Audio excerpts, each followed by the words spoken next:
Premier League Saturday fixtures and their predictions. 5 Premier League games are going to be played tomorrow, and the first game of the day is that of Manchester City against Tottenham. When you take a look at this game, you discover that it is going to be a difficult game for Manchester City and a difficult game for Tottenham. The reason why I'm saying this is because when you take a look at the two squads, you discover that there are 1 or 2 players that are going to disturb their opponents. For example, Tottenham is going to have Mohamed Kudus, who is going to cause a lot of trouble to Manchester City. Manchester City on the other side has Tijani Reinders, who is going to cause a lot of trouble to Tottenham, right? Manchester City had their first game of the season against Wolverhampton and won the game 4-0.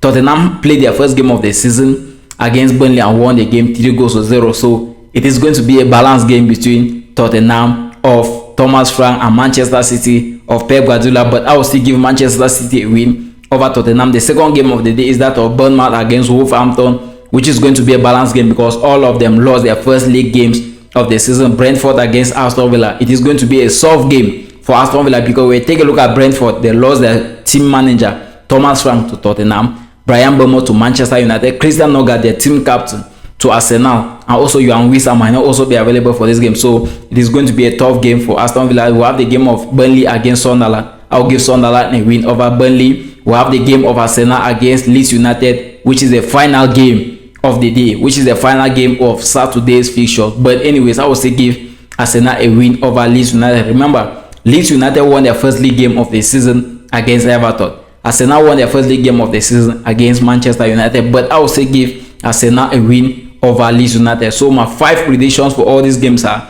Manchester City to win Tottenham, Bournemouth to win Wolverhampton, Aston Villa to win Brentford, Sunderland to win Burnley, and Arsenal to win Leeds United. Guys, what are your predictions? Tell me down in the comment section.